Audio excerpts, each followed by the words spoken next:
What's up, guys? It's another edition of our Family Fitness and Fun podcast. I have a special guest on today, Jessica Marut. She's the head volleyball coach at Riverside High School.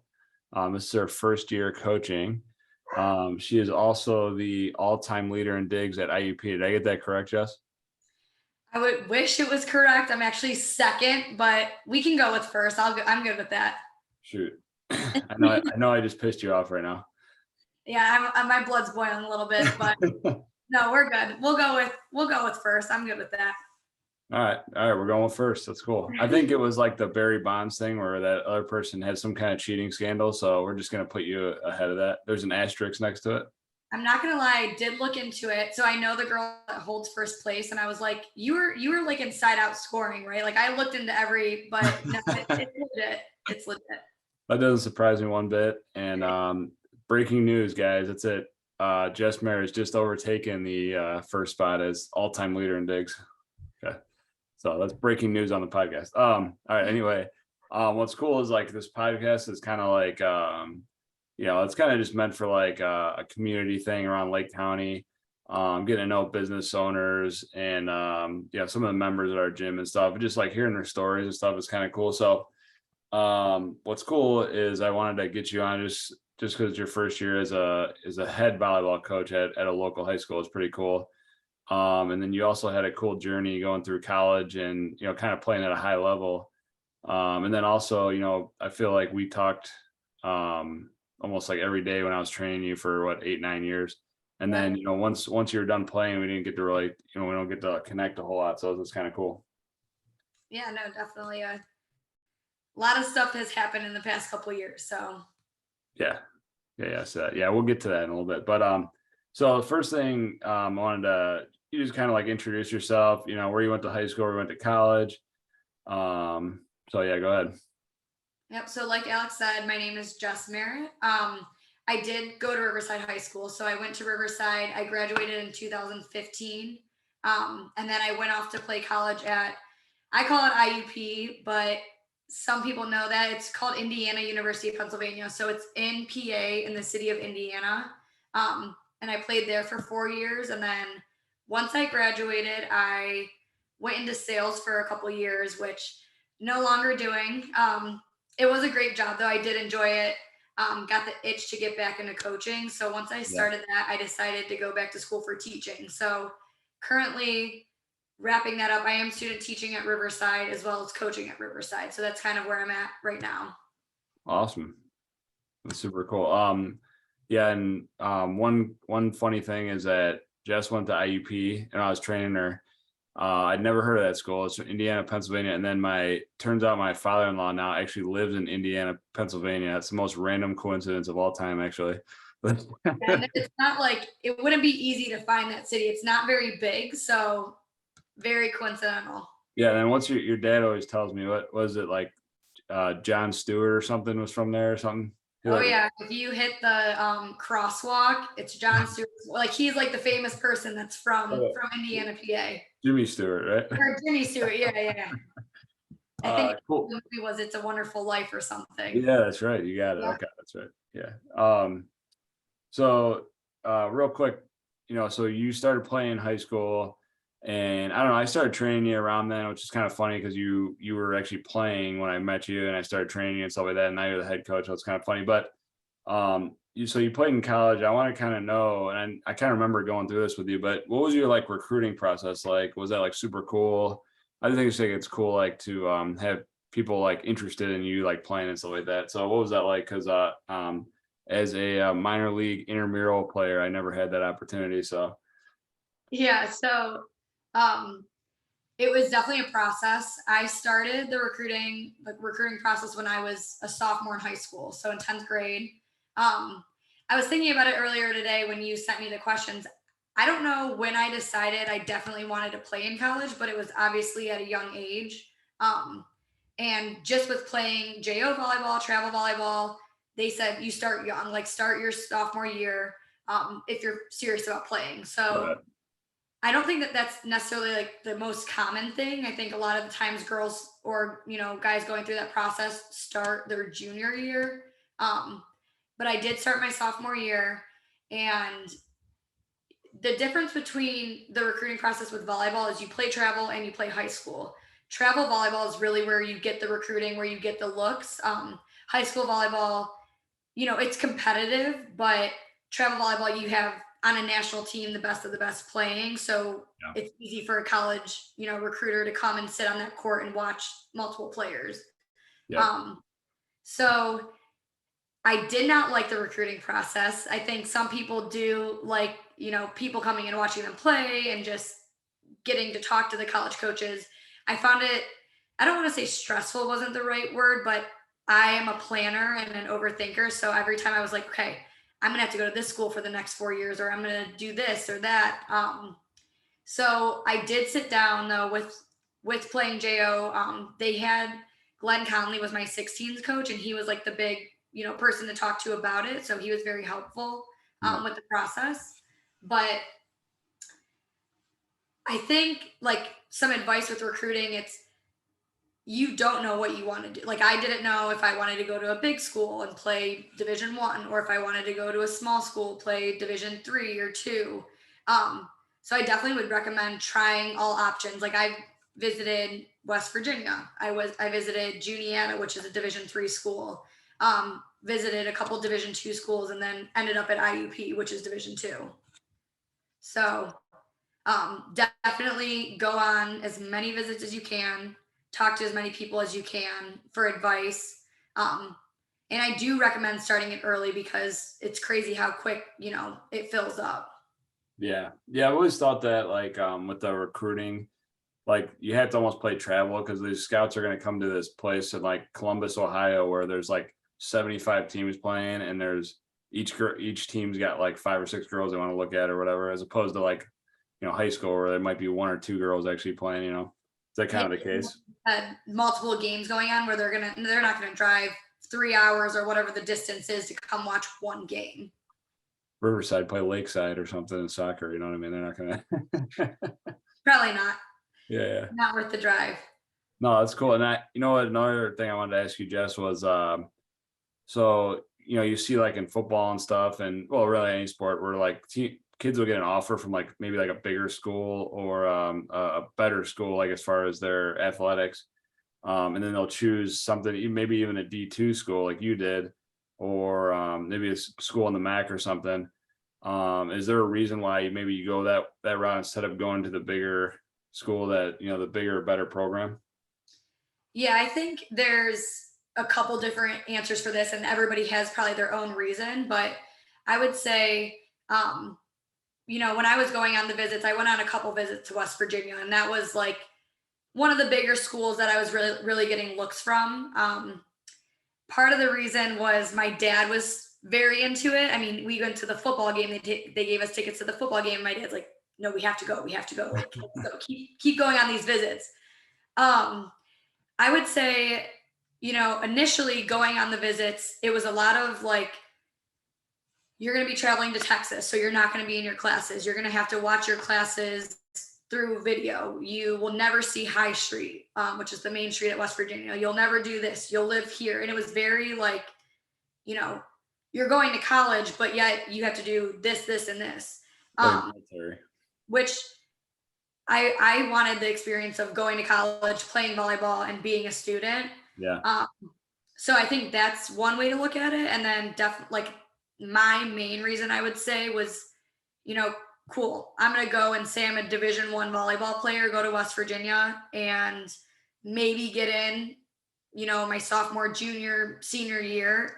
And how much of an impact would that be versus going to a Division 2 school where I felt confident going in, like working hard, that I could start my freshman year and really have an impact and a good experience at that school. So that's kind of where, I don't know. I argue this all the time. People are like, oh, Division 1. It's like, yeah, you say you went Division 1, but did you play? Like, did you have an impact? Were you a captain? Like, there's just so much that goes into it. Mm-hmm. So definitely a couple of different ways to look at it. Yeah. No, and as I recall, so when you first went to IUP, their program wasn't that great, right? Volleyball? No, I think the year before we went, they were 9 and 18 or something in that range. So that was before I went, and yeah, it was actually crazy. So the coach that I was recruited by her name's Alini. She's now the head coach at Youngstown. She was the coach, I believe, it was maybe 3 years before I got there. And I ended up getting a call like a month before going into school. It was on a Sunday from her, and I saw her name on a Sunday. I'm like, that's weird. Like she never really called me, and she ended up saying she was leaving. So she was pregnant. She went to go coach at Hiram. So I was going in recruited by a different coach, and Scott Pennywell ended up being there, which it worked out great.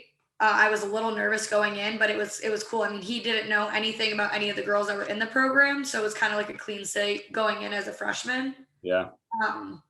But we did turn it around. So my sophomore year, I think we were like 17 and 15. My junior year, freshman, that was sophomore year, we were like, I want to say 20 and 11. And then my junior year, we finished first in the conference. We didn't win the conference, but we were like 25 and 6. And then senior year went back down a little bit. So like to focus on the junior year. And you went to the NCAA tournament or something too? Yeah, it was the first time our junior year that IUP has made it to the NCAA tournament, I think since like 2004. So that was definitely big for us too. That's awesome. That was cool. Yeah, I do remember when that happened. Cool. That's awesome. Then how'd you kind of get into coaching? So like, that was funny. You had that sales job for like 2 years. You were like drinking martinis with the Wolf of Wall Street downtown. And then like, now you're back in like the suburbs with like a white picket fence and yeah, no, things definitely changed quickly. I mean, I live downtown, and I feel like even when I talk to my friends from college, it's already been like 4 years, and I just can't believe that. But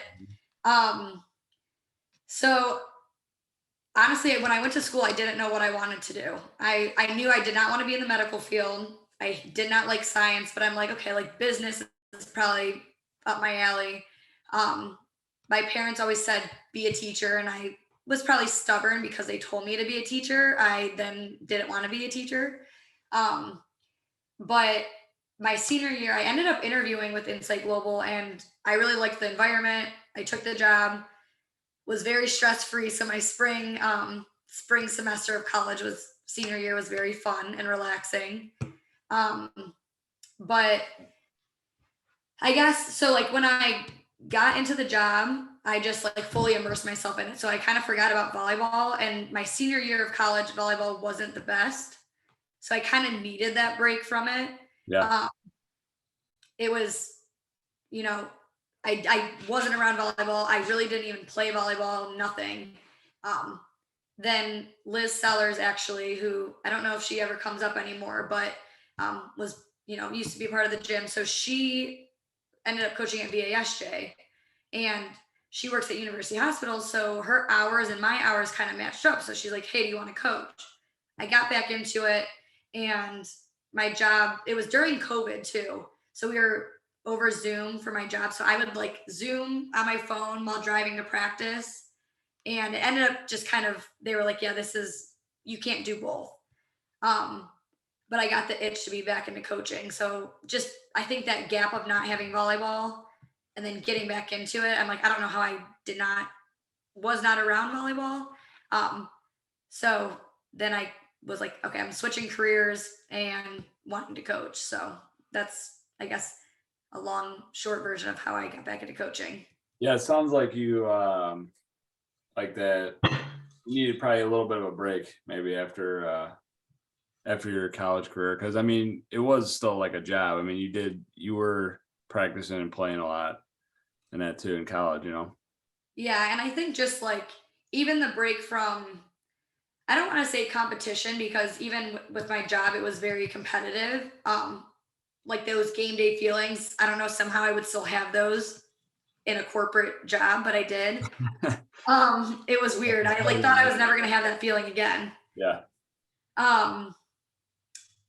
But yeah, I think I mean, breaks in general are good from anything. Like you kind of forget about it, and then you realize how much you loved or like the passion you had for it. Yeah. So just, I think that even gave me more of an itch to get back into it, was the break. Yeah, I could see that. Awesome. So how's this first year going for you? So this is the first full year at the Riverside, correct? And you were at North last year, correct? Assistant coach? Yep. Yeah. So I assisted at VASJ and then at North last year. Okay. But yeah, I mean, it's going good. It's funny. It's not a full-time job, but it's a full-time job to me. I feel like Yeah. I come home. I mean, I have my stats sitting next to me right here. I have everything that probably a normal high school coach wouldn't do. So I wouldn't say overwhelmed, because I've been in it and I've seen, my friend Tam at North do it, and I've been around it, but definitely put more on your plate than I think. With the first year, people don't expect you to do as much, but I've overloaded my plate, in a good way though. So, but things are going good. We are currently 12-7. We're third in the conference, and going into the season, we thought it was going to be a rebuilding year. Yeah. So surprised with ourselves. Awesome. No, that's good. Yeah. What's funny, Jess, is I meant to tell you this. So when I used to train you, where you'd show up like 25 minutes early. Like, I know, like I would tell her, like if I had like something to do, I'd be like, yeah, come at like 1:30, even though I wanted her there at 1, but I knew she'd show up at 1 anyway. So then I had you on a podcast at like 8:00, and then it popped up on my phone and said, Jess Merritt has joined the room at like 7:40. I was like, or 7:45. I'm like, oh, that's should have it's been a while, but I should have just expected that. It's funny. But yeah, no, I know how you are though. Yeah. I get made fun of, but I own it now. Oh yeah, that's good. Just be who you are. That's good. All right. So, it's obviously like a fitness podcast sort of. So I wanted to chat about that. So it's kind of funny because, so when I started training, it was like your senior year or whatever. That was when we really kind of dove into it. And I actually just wrote this article about how I like to use landmines a little bit more than like the big three, which is like back squat, deadlift, and bench. Obviously I use that a little bit, but I just remember when I first started training you, I put you on the Texas method. I don't know if you remember that. It was like, oh yeah, dude, whatever.